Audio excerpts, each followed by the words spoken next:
거기서 나아가서 드빌의 주민들을 쳤으니 드빌의 본 이름은 기럇 세벨이라. 갈렙이 말하기를 기럇 세벨을 쳐서 그것을 점령하는 자에게는 내 딸 악사를 아내로 주리라. 갈렙의 아우 그나스의 아들인 온니엘이 그것을 점령하였으므로 갈렙이 그의 딸 악사를 그에게 아내로 주었더라. 악사가 출가할 때에 그에게 청하여 자기 아버지에게 밭을 구하자 하고 나귀에서 내리매 갈렙이 묻되 네가 무엇을 원하느냐? 내게 복을 주소서.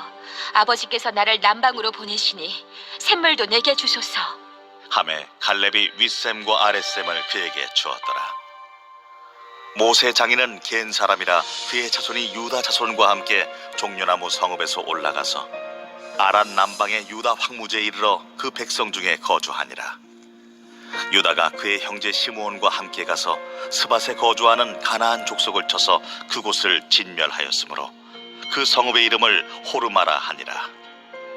유다가 또 가사 및 그 지역과 아스글론 및 그 지역과 에그론 및 그 지역을 점령하였고 여호와께서 유다와 함께 계셨으므로 그가 산지 주민을 쫓아내었으나 골짜기의 주민들은 철병거가 있으므로 그들을 쫓아내지 못하였으며 그들이 모세가 명령한 대로 헤브론을 갈렙에게 주었더니 그가 거기서 아낙의 세 아들을 쫓아내었고 베냐민 자손은 예루살렘에 거주하는 여부수 족속을 쫓아내지 못하였으므로 여부수 족속이 베냐민 자손과 함께 오늘까지 예루살렘에 거주하니라.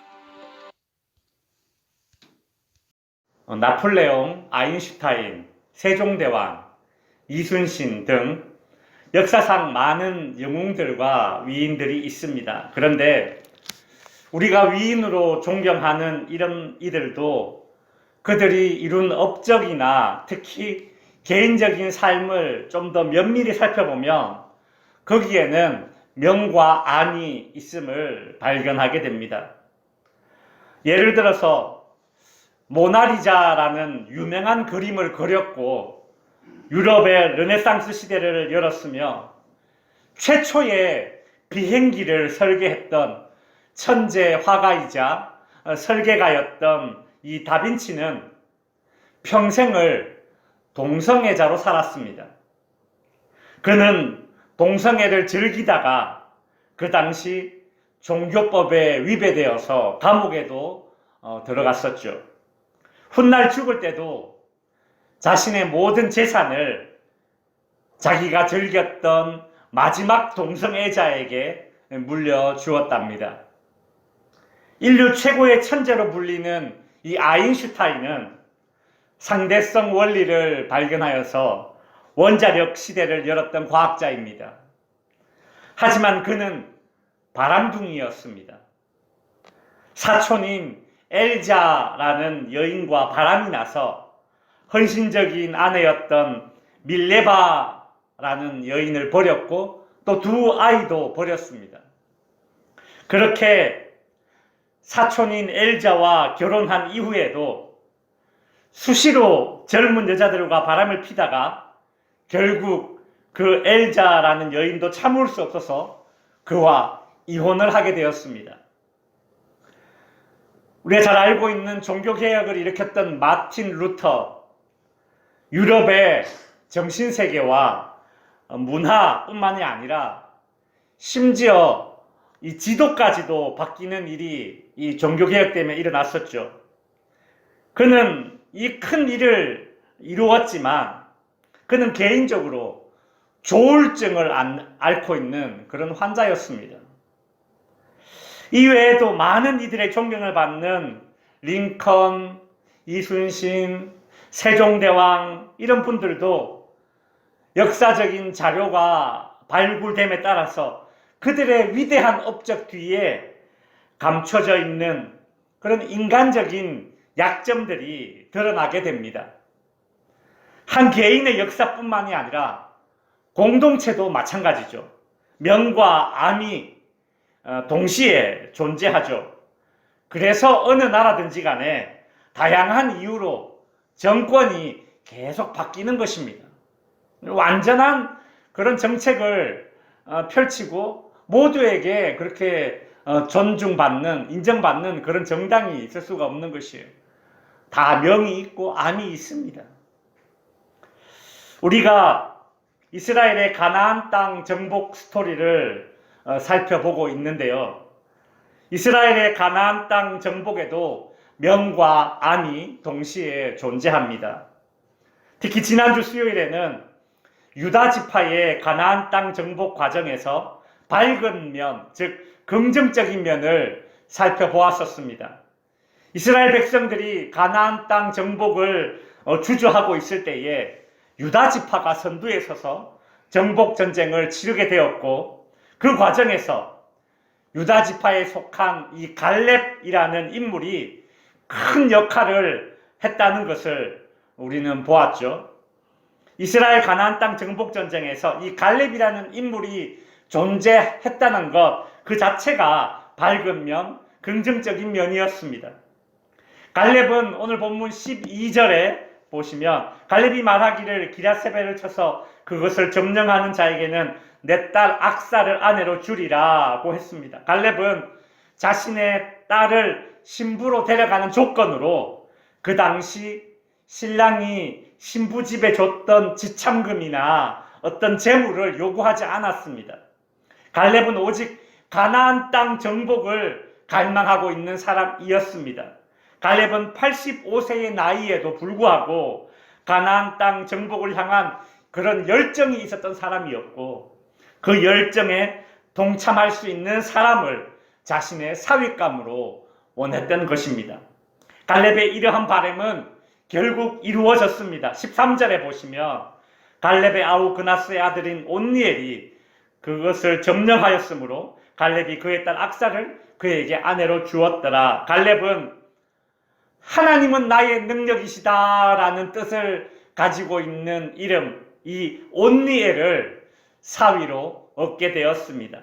이 온니엘이 훗날에 이스라엘의 첫 번째 사사로 활동하면서 이스라엘을 40년간 평안하게 이끌게 됩니다.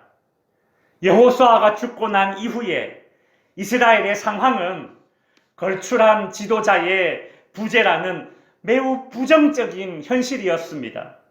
그러나 그러한 때에 이 갈렙이라는 인물은 이스라엘의 부정적인 현실에 비춰주는 그 한 줄기 빛처럼 긍정적 영향력을 발휘하였던 것입니다.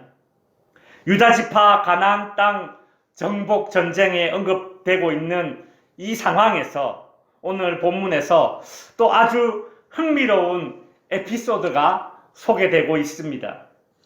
갈렙의 딸 악사가 아버지께 유산을 요구하는 그런 장면입니다.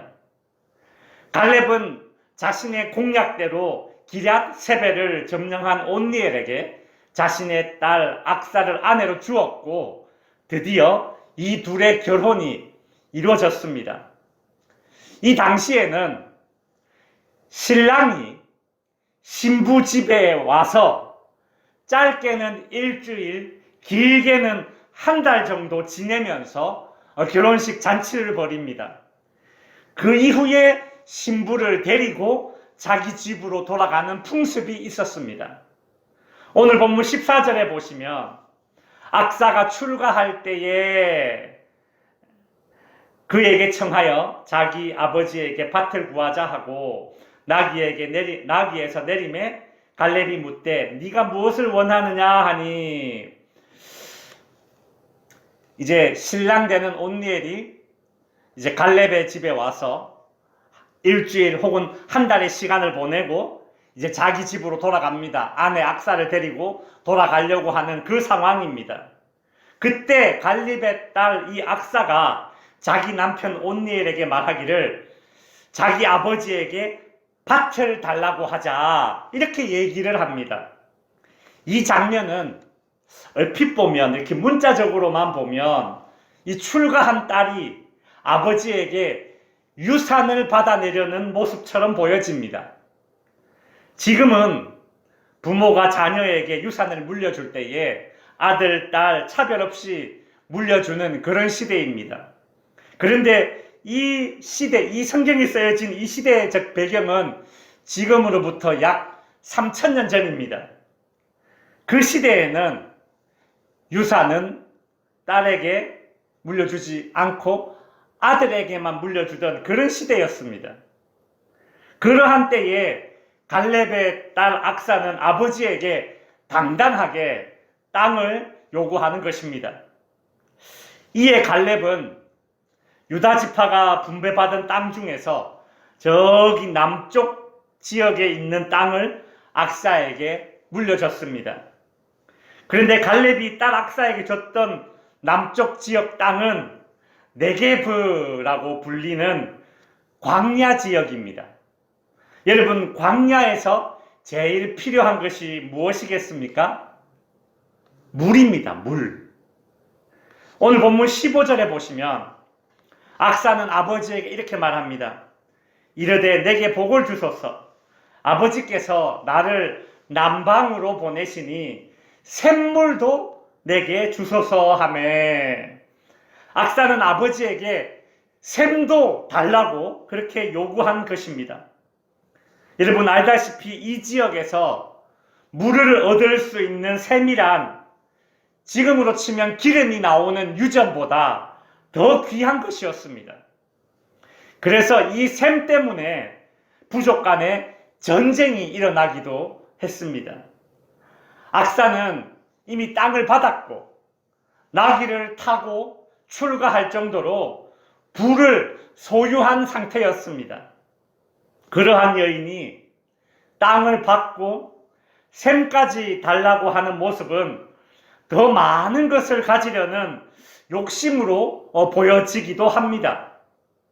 그런데 갈렙은 딸 악사의 이러한 요청을 듣고 오늘 본문 15절 후반부에 보시면 샘물도 내게 주소서 하매 갈렙이 윗샘과 아랫샘을 그에게 주었더라 라고 합니다. 갈렙은 샘을 구하는 딸에게 샘 하나가 아니라 샘 2개를 주었습니다. 갈렙은 요즘 새로 생긴 말 있죠. 소위 딸바보. 이 딸바보가 아닌가라는 생각이 들 정도입니다. 그러나 여러분, 이 이야기는 그런 관점에서 바라볼 내용이 아닙니다. 갈렙이 딸 악사에게 땅도 주고 샘도 준 것은 오늘날 소위 이 부를 자녀에게 상속시키려는 그런 재벌의 불법 승계를 고발하는 그런 내용도 아닙니다. 자녀가 아버지의 유산을 조금이라도 더 받아내려는 그런 욕심을 고발하고 있는 내용도 아닙니다. 그렇다면 딸이 아버지에게 땅과 샘을 요구하고 있는 이 에피소드는 어떤 관점으로 우리가 바라봐야 할까요? 하나님께서 이스라엘 백성들을 출애굽시켜 주시고 가나안 땅으로 인도하시면서 너희 눈으로 보고 밟는 땅을 다 너희에게 주겠다 하고 여러 차례 약속하셨습니다. 이 하나님의 약속을 굳게 믿고 있는 사람이라면 첫 번째로 자신이 땅을 얻을 권리가 있다라는 그런 인식을 가지고 있는 사람이고, 두 번째는 가나안 땅을 하나님께서 자신들에게 주신 선물로 인식하고 있는 사람입니다. 그 대표적인 인물이 여호수아와 갈렙이라는 인물이었죠. 그래서 갈렙은 여러분 지난주에도 말씀드렸듯이 모세에게 거인 종족이 살고 있는 땅을 자신에게 달라 그렇게 요구할 수 있었습니다. 갈렙의 이러한 요구는 마치 부모님에게 저 길 옆에 저 비싼 땅 노른자위 땅을 내게 유산으로 주세요 라고 말하는 그런 탐욕스러운 요구가 절대 아닙니다. 이 시기는 가나안 땅 정복 시기입니다. 자신에게 땅을 달라는 이 요구는 자신이 그 땅에 남아있는 가나안 종족들과 기꺼이 전쟁을 치르겠다라는 그 말입니다. 하나님의 약속을 믿고 신뢰하기 때문에 그 전쟁에서 승리할 수 있을 것이라는 믿음에서 나온 그런 결단인 것이죠. 그런 시선으로 오늘 본문에 나오는 갈렙의 딸 악사의 요구를 한번 살펴보십시오. 그녀는 셈을 요구했습니다. 그 셈은 아무도 사용하지 않는 버려진 셈이 아닙니다. 이 당시 이 지역에서 물이 나오는 셈은 매우 귀한 것이라고 제가 말씀드렸죠. 그렇다면 이 귀한 셈이 있는 땅에는 어떤 가나안 종족들이 남아 있었을까요? 당연히 힘 있는 종족들이 그 셈 곁에 살고 있었을 것입니다. 따라서 갈렙의 딸 이 악사가 셈을 달라라는 이 요구는 자신과 자신의 남편 온니엘이 그 셈 곁에 남아있는 힘센 가나안 종족들과 기꺼이 싸우겠다, 가나안 정복 전쟁에 앞장서겠다라는 그 말입니다. 저는 이 모습에서 참 부전여전이다라는 생각이 들었습니다. 모세에게 거인 종족이 살고 있는 땅을 달라고 했던 아버지 갈렙이 호걸이었다면 셈 곁에 분명히 더 강한 종족들이 남아 있을 것이지만 그들과 싸워서 셈이 있는 땅을 차지할 수 있을 것이라고 믿고 셈을 달라고 하는 딸 악사 역시 여걸입니다. 아버지 갈렙은 아마 허허 웃었을 것입니다. 네가 나를 닮아서 하나님에 대한 신뢰가 있어서 가나안 정복에 대한 열정이 크구나.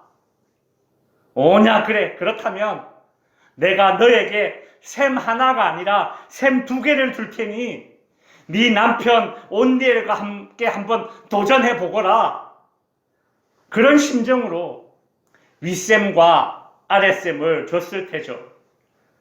가나안 땅 정복 전쟁에 대한 갈망이 아버지 갈렙도 엄청났고 사위 온니엘도 엄청났고 딸 악사도 그 가나안 땅 정복 전쟁에 대한 열정이 엄청났다, 대단하다라는 것을 우리는 볼 수 있습니다.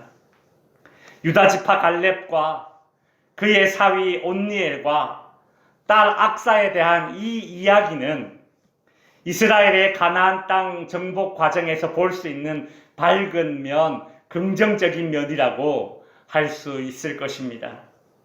오늘 본문 17절과 18절에 보시면 유다 지파의 가나안 땅 정복의 성공적인 면을 다시 한번 이렇게 쭉 요약을 해주고 있습니다.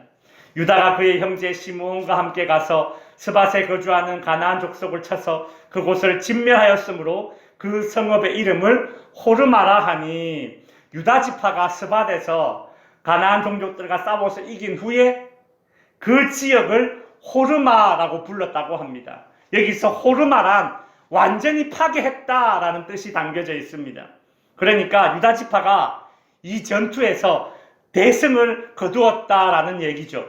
그리고 18절에도 보시면 유다가 또 가사 및 그 지역과 아스글론 및 그 지역과 에그론 및 그 지역을 점령하였다라고 합니다.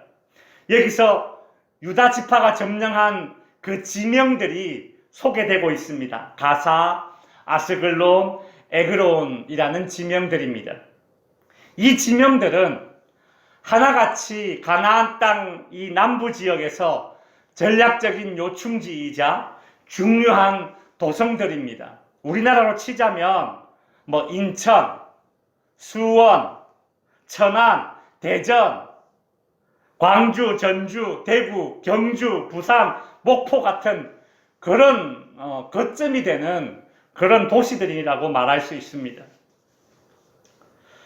이런 중요한 지역들을 유다 지파가 전쟁에서 쟁취했다라는 것이죠. 그러나 모든 역사에는 명이 있고 암이 있다고 제가 말씀드렸었죠. 이스라엘의 가나안 땅 정복 역사에도 이처럼 밝은 면, 긍정적인 면이 있었다면 어둡고 부정적인 면도 함께 공존합니다. 보통 인간의 역사는 승리하고 잘된 점만 이렇게 부각을 시키죠. 그러나 성경 사사기는 어느 한 방향으로 치우치지 않고 명과 암을 골고루 소개하고 있습니다. 오늘 본문 19절에 보시면 여호와께서 유다와 함께 하였으므로 그가 산지 주민을 쫓아내었으나 골짜기 주민들은 철병거가 있으므로 그들을 쫓아내지 못하였으며, 여기 19절에 가만히 보면 쫓아내었고 또 그리고 쫓아내지 못하였다라는 이 명과 암을 동시에 이야기해 주고 있죠. 유다 지파가 가나안 땅 정복 전쟁에 선두로 서서 큰 일을 이룬 것도 있고 또 못 이룬 것도 있다는 그 얘기입니다. 유다 지파는 산지에 있는 족속들은 쫓아냈지만 철병거가 있는 골짜기에 있는 주민들은 쫓아내지 못하였습니다. 그런데 20절에 보면 유다 지파가 속한 이 갈렙이라는 사람은 철병거보다 더 강력한 헤브론에 살고 있던 거인 족속 아낙의 3명의 아들 셋의 아히만 달메를 쫓아내었다라고 또다시 이야기하고 있죠. 지금 이 사사기 성경은 갈렙이 거인 종족을 물리친 것을 보면 유다 지파 이 사람들이 골짜기 주민들을 쫓아내지 못한 것은 철병거 때문이라는 이 이야기는 변명에 불과하다라는 사실을 고발하고 있는 것입니다. 말씀을 정리하겠습니다. 이런 노래가 있습니다. 인생은 미완성 쓰다가 많은 편지 들어보셨죠? 그죠? 유다 지파의 이 가나안 정복의 스토리가 꼭 이렇습니다. 미완성. 유다 지파의 승리는 반쪽짜리 승리, 미완의 승리였습니다. 왜일까? 왜 쓰다가 만 편지처럼 미완의 승리일까? 갈렙, 온니엘, 악사는 하나님의 약속과 힘을 신뢰하여 상식을 초월한 역사에 도전했고 그 결과 일반인이 거인 종족을 무찌르는 그런 승리를 맛보는 상식을 초월하는 일을 경험할 수 있었습니다. 그런데 같은 유다 지파였던 나머지 사람들은 어떻습니까? 철병거에게는 이기지 못해요. 철병거를 상대로는 이기지 못해요라는 그 상식에 무릎 꿇었던 것입니다. 그들은 아마도 스스로를 우리는 상식적인 사람들이다, 우리는 합리적인 사람들이다 그렇게 생각했을지도 모릅니다. 그러나 사사기는 못해요 라고 말하는 그들에게 믿음 없음에 대한 면죄부를 주지 않습니다. 우리는 때로는 못해요 라고 말하지만 이건 내가 할 수 있는 영역이 아니에요, 못해요 그렇게 말하지만 성경은 너는 못하는 것이 아니라 하지 않으려고 한다라고 우리의 믿음 없음에 대한 그 팩트 폭행을 콕 집어주시는 것입니다. 오늘 본문의 사사기처럼 말이죠. 고린도전서 10장 13절 오직 하나님은 미쁘사 너희가 감당 못할 시험 당함을 허락하지 아니하시고 라고 말씀하십니다. 성도 여러분, 2023년 이제 새해가 시작되었습니다. 새해에는 그동안 주저했던 일들, 신앙의 모험들, 신앙의 도전들 다시 시작하십시오. 그동안 미완의 순종으로 일관했던 내 삶의 일부 영역을 더 이상 상식으로 포장하지 않고 믿음으로 도전하여서 상식을 뛰어넘는 하나님의 역사를 맛볼 수 있는 저와 여러분이 될 수 있기를 주님의 이름으로 축원드립니다. 기도하겠습니다.